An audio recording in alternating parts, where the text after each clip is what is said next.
Então, pessoal, vamos então falar agora sobre o contexto bíblico, né, da carta de Tiago. E antes da gente adentrar aqui, né, no contexto bíblico, a gente precisa falar algumas coisas, porque esse Tiago aqui, nós temos aqui nos apóstolos, né, os 12 apóstolos de Cristo, nós temos dois Tiagos. Um Tiago era o irmão de João e o outro era o Tiago, filho de Alfeu.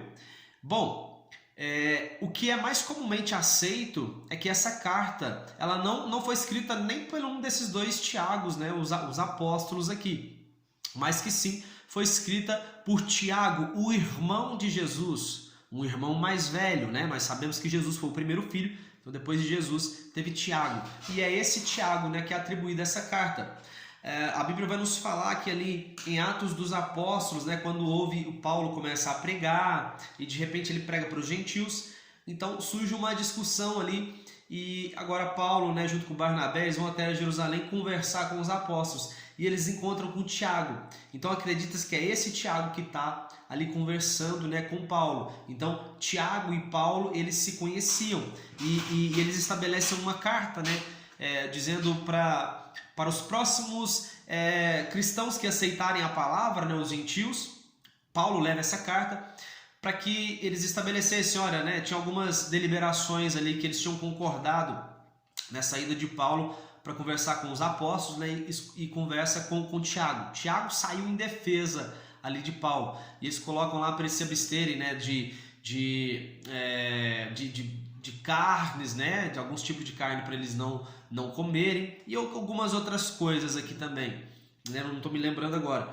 Mas o que acontece? Então, né, nós temos a história desse Tiago. Tiago, né, ele foi martirizado, né? Acredita-se que é o que o manual de Halley vai nos dizer, que ele foi julgado ali por Ananias, né, o sumo sacerdote. Alguns escribas convocaram ele para o sinédrio, né, para ele poder ser julgado, e pediu para que ele proclamasse de uma das galerias do templo de que Jesus não era o Messias, mas em lugar disso Tiago saiu de fora da janela e ele gritou que Jesus era o Filho de Deus e juiz do mundo. Mas com isso então, né, ele foi martirizado. Outra coisa também, né, que ele vai dizer ali, né, uma carta para os judeus dispersos entre as nações, porque provavelmente, né, assim como Pedro, né, ele teve a pregação ali para os judeus e Paulo para os gentios, Tiago também começou a pregar ali para os judeus, né, e ele dá muitas deliberações ali para esses judeus, certo? Então, feito isso, né, a gente vai adentrar agora no contexto bíblico. E outra coisa importante também para a gente poder dizer, porque assim, Tiago ele não vai fazendo uma narrativa, né, ele vai dando deliberações ali de vidas, de como seria a vida prática de um cristão. Então ele vai dando, né, esse norte, essa direção para os cristãos de como eles devem viver, certo? Então, né, Tiago se apresenta aqui na carta e ele vai começar dizendo, olha, considerai motivo de júbilo o fato de passarem por diversas provações, né? Porque a prova da vossa fé produz ainda mais perseverança. Então a pessoa que diz que ela tem fé, essa fé precisa ser provada, certo? Eu tenho fé em Deus, tenho fé em Jesus, então peraí, deixa eu ver se você suporta algumas coisas por causa de Jesus. A nossa fé precisa ser provada para que a gente fique perseverante, a gente faça uma decisão. Porque quando tudo vai bem é fácil, mas quando as coisas começam a ficar ruins, a gente começa a afrouxar, a gente começa a mostrar que realmente nossa fé não é tudo isso, certo?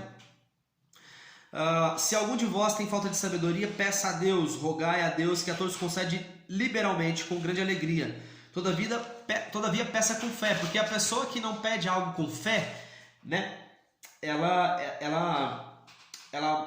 o que acontece? Ela é semelhante à onda do mar. Ele faz uma comparação, agora usa uma linguagem figurativa. Ele é semelhante à onda do mar, né, agitada e levada pelos ventos.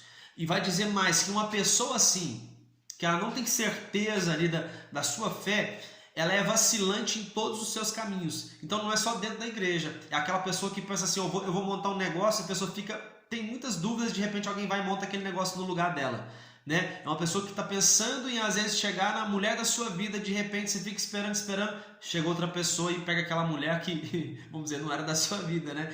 Mas era uma mulher que você desejava. Entende? A pessoa é vacilante em todos os seus caminhos. Ó, o humilde tem orgulho em sua dignidade, o rico tem orgulho na sua pequenez, né? E ele dá uma advertência para os ricos que ele vai se definhar em seus muitos compromissos, né? Então, tome cuidado, né, com ajuntar tesouros aqui, não só que você vai ajuntar tesouros e você vai estar juntando um tesouro, né, que enfim, você vai embora e você não vai levar ele, mas os muitos compromissos que esse dinheiro, esse tesouro que você já está juntando vai comer todo o seu tempo, vai tomar todo o seu tempo, e isso, né, é muito ruim. Feliz quem perseverar na aprovação. Após a aprovação, receberá o prêmio da coroa da vida que Deus prometeu aos que o amam. Deus não tenta ninguém, cada um é tentado pelo próprio mau desejo, né? Do desejo nasce o pecado e o pecado consumado gera a morte. Agora preste bem atenção, é interessante isso porque nós temos no jardim do Éden que Deus vai dizer, olha, não coma da árvore do conhecimento do bem e do mal. Para falar bem rápido, olha só, o homem já conhecia o bem, que o bem era Deus, mas o mal não. Então Deus, de uma forma justa, ele quer deixar para o homem a escolha. Olha, você quer conhecer o mal? Porque nós conhecemos, Satanás estava aqui no nosso meio. Você quer conhecer? Então agora o homem, ele deseja, ele conhece. Ele foi tentado pelo seu mau desejo a conhecer o mal. Então ele ficou conhecendo o mal agora. Mas o que vai dizer? Tentado pelo próprio desejo, Adão come do fruto.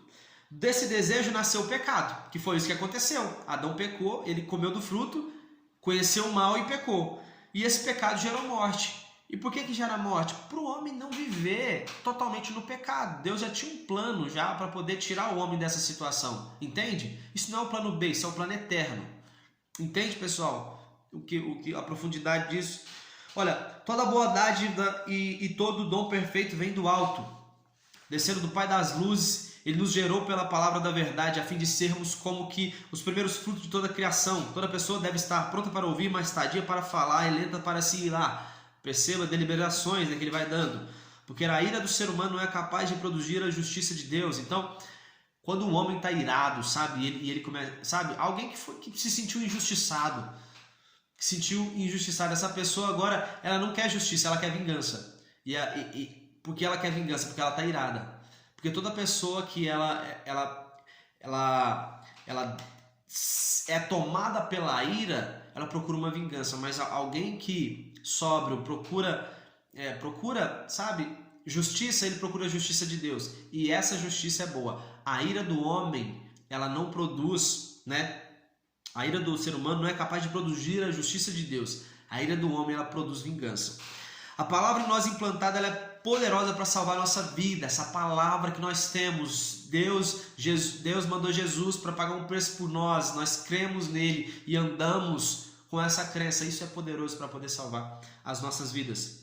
Sede praticantes da palavra é uma das coisas que Tiago ele fala muito, né? Tiago, o irmão de Jesus, ele vai falar muito sobre isso. Sede praticantes da palavra do Senhor, né? E não apenas ouvinte da palavra.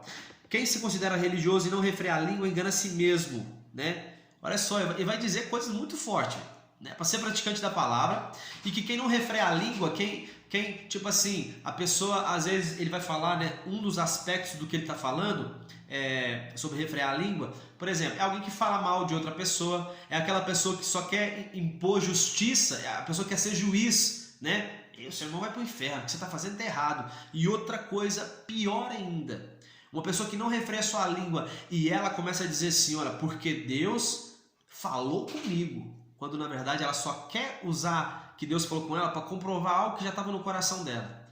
Refrear a língua. Essa pessoa, né, ela engana a si mesma. Se ela não refrear a língua, ela engana a si mesma. A religião que Deus aceita, né, pura e imaculada, ele vai dizer que é cuidar dos órfãos, das viúvas, dos pobres e não se corromper com as filosofias mundanas desse mundo, certo? Olha, receba bem na igreja o rico e o pobre, não tem essa diferença. Provavelmente isso estava acontecendo aqui dentro da igreja, né? Então é uma exortação, uma igreja que estava aqui agora, né? Tiago praticamente vai pregar ali para os judeus, né? E vou pregar para judeus. Então ele vai falar sobre isso, para receber bem a todas as pessoas. Os ricos, né, ele vai falar que os ricos arrastam a gente para tribunais, né, e blasfemam no nome de Jesus, porque é aquela coisa, né, o único Deus que a Bíblia vai dizer que que existe além do nosso Deus é o dinheiro. Então realmente o dinheiro corrompe as pessoas. Não adianta proclamar a nossa fé e não ter obras. Aí que é um grande ponto de embate, porque Paulo vai dizer o seguinte: olha, nós não somos salvos através das nossas obras, porque muita gente se vangloria das suas obras, mas Deus conhece as reais intenções do nosso coração. E tem gente que vive um ativismo religioso que não produz mudança de vida. Então essa obra não pode nos santificar, não pode nos levar até Cristo, somente isso não.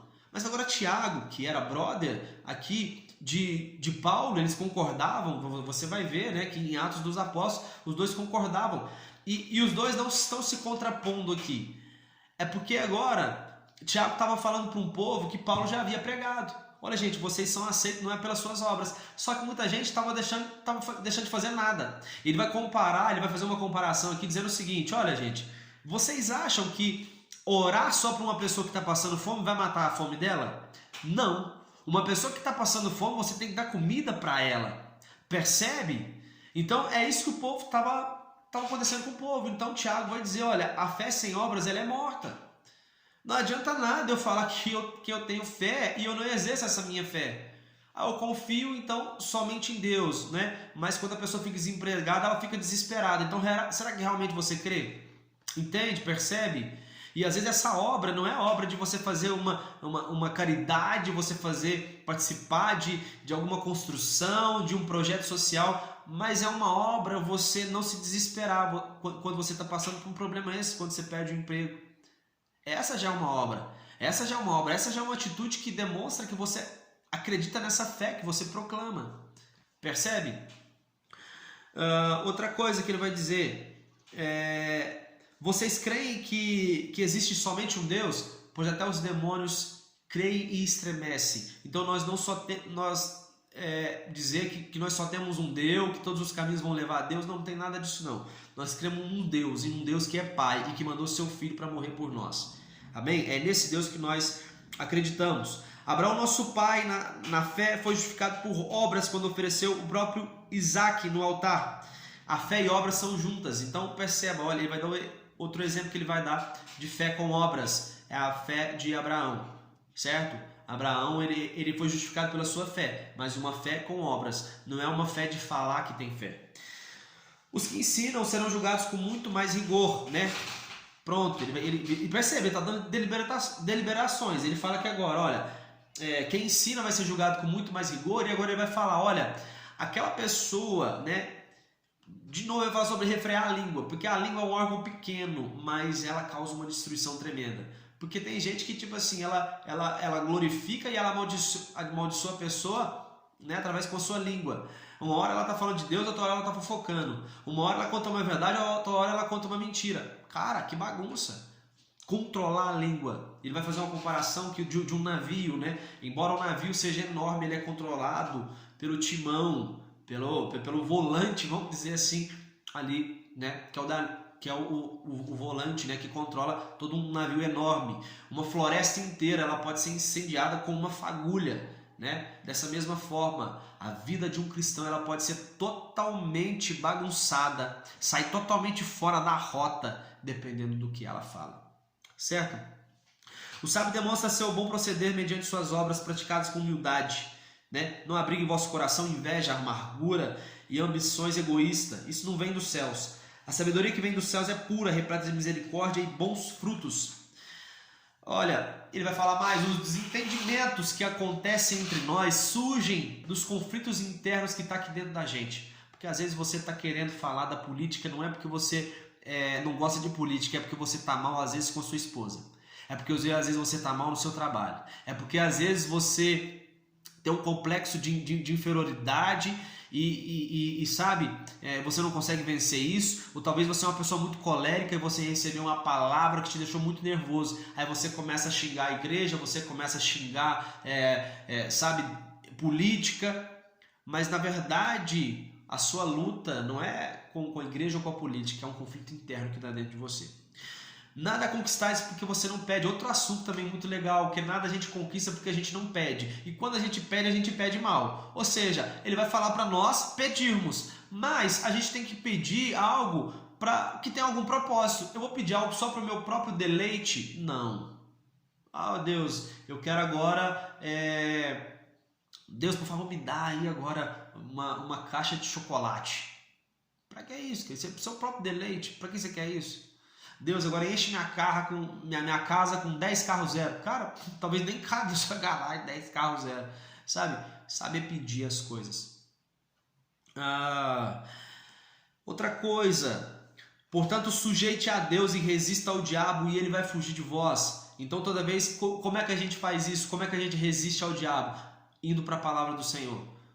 Irais, mas não pequeis. Fique irado. Mas se você começar a pecar, você começar a xingar, você deu lugar ao diabo. Toda vez que você fica fora da sua posição, você dá lugar para o diabo. Toda vez que você perde a razão, você dá lugar para o diabo. Porque quando a gente perde a razão, a gente começa a falar coisas que a gente se arrepende. Entendeu? Uma pessoa nervosa, ela não consegue produzir justiça, ela produz vingança. Então uma pessoa, ela precisa estar controlada, ter o domínio próprio, buscar o fruto do Espírito Santo para que não dê lugar ao diabo. Não fale mal uns dos outros. Se passa a julgar a lei, você cessa de obedecê-la. Rapaz, olha como isso é lindo. Sabe o que está querendo dizer aqui na Tora? Olha, cara, faz o seguinte. Cuide da sua vida. Porque quando você começa a julgar as pessoas, nem você cumpre aquilo que você está julgando. A pessoa que começa agora a dizer assim, irmão, a gente tem que orar, vai ver o cara não está orando. Não, mas a gente tem que obedecer a Deus. Pergunta se ele obedece em tudo. Porque ele deixou de obedecer para poder ser um juiz. E aí você deu lugar para o diabo. Porque Deus não deu essa posição para nós de julgamento. Percebe, cara? Quando você foge da vontade de Deus, você dá lugar para o diabo. E quando você se torna um juiz, você deu lugar para o diabo. Porque você não está no lugar que Deus te colocou. Certo? Você faz planos para ir para uma cidade e ganhar dinheiro. Não tens o poder de saber o que acontecerá no dia de amanhã. O amanhã só pertence a Deus. Devemos afirmar, se o Senhor quiser, veremos e faremos isto ou aquilo. Certo? Chorai e arrependei porquanto desgraças haverão de cair sobre vós. Condenai e matais os justos sem que vos tenha oferecido qualquer resistência. O que ele está advertindo? Os poderosos. Porque a gente vê, né, muita gente poderosa, não que isso é errado, mas você está numa posição de poder, sendo um presidente, um governador, um rei. Você tem domínio sobre muitas coisas. E se você estiver oprimindo o povo, pode ter certeza que vai vir condenação para você. É condenação. Ponto. É isso. É para essas pessoas. Você que tem poder e você abusa desse poder, você vai ser condenado. Sede paciente até a vinda do Senhor Jesus, né? Sede paciente, assim como um agricultor, ele espera a chuva, ele começa a preparar a terra, ele aduba, ele joga um calcário, né? Eu que moro numa terra onde se planta café aqui, a gente prepara a terra, né? A gente joga ali um calcário, já compra o adubo, né? Por um preço mais barato, esperando que a chuva vai vir e vai ter uma boa colheita. Assim façamos nós, esperando o nosso Senhor Jesus. Amém? Bem-aventurados que demonstram fé diante das aflições, né? Ele fala sobre o exemplo de Jó. Aí o nível aumenta, né? Lembra de Jó? Pensa nesse cara. Não jurem, né? Nem pelos céus, nem pela terra. Seja a tua palavra o suficiente para poder que a pessoa acredite na sua palavra. Seja a sua palavra suficiente. Alguém sofrendo, faça oração. Alguém encorajado, cante louvores. Enfermo, chama os presbíteros. A oração curará o doente. Se houver pecado, será perdoado. Confesse os nossos pecados uns aos outros e orai uns pelos outros para seres curados. Eu acho que ele não faz essa mistura aqui à toa de você confessar os pecados uns aos outros e orar uns pelos outros para serem curados. Porque quando você confessa um pecado, isso você abre seu coração para a cura. E você já entra na realidade daquilo que Cristo já liberou sobre a sua vida, que nós somos sarados, nós somos curados nele. Entende? Quando a gente desencobre esse pecado, aí a gente começa a viver na vontade do Senhor, sabe? Deus ele quer o melhor para nós, mas ele está ensinando algumas coisas aqui para nós, entende? Tudo bem, eu confesso o meu pecado, eu só fui perdoado, amém, cara. Mas eu creio que você é curado também, até de algo no seu corpo, entende? Mas uma coisa é certa, ele vai falar, olha, a oração feita com fé cura o doente. Então faça uma cura com fé também. A cura com fé, ela cura o doente. A súplica de uma pessoa justa é muito poderosa e eficaz. A oração de um justo é muito poderosa e eficaz. Ele vai dizer, olha, Elias era um homem como nós. Ele vai fazer essa comparação. E assim ele orou e o céu se fechou. Depois ele orou e os céus agora se abriram, derramaram chuva. Certo? Quem ajuda um pecador a se arrepender encobre uma multidão de pecados. Se você está ajudando aquela pessoa que desviou da palavra do Senhor, aquele homem, aquela mulher que está longe, você liberou uma palavra na vida dele. Olha, meu irmão, eu quero declarar sobre a sua vida aquilo que o céu já declarou sobre a sua vida. E não quero te mostrar o tanto que você está errado, porque a pessoa, quando ela recebe a Cristo, ela tem o Espírito Santo, e o Espírito Santo fala na mente daquela pessoa. Percebe isso? Se você ajudar um pecador, você encobre uma multidão de pecados. Amém? Que Deus abençoe a sua vida em nome de Jesus. Aqui nós encerramos o contexto bíblico de Tiago. Fiquem com Deus, um abraço e até mais.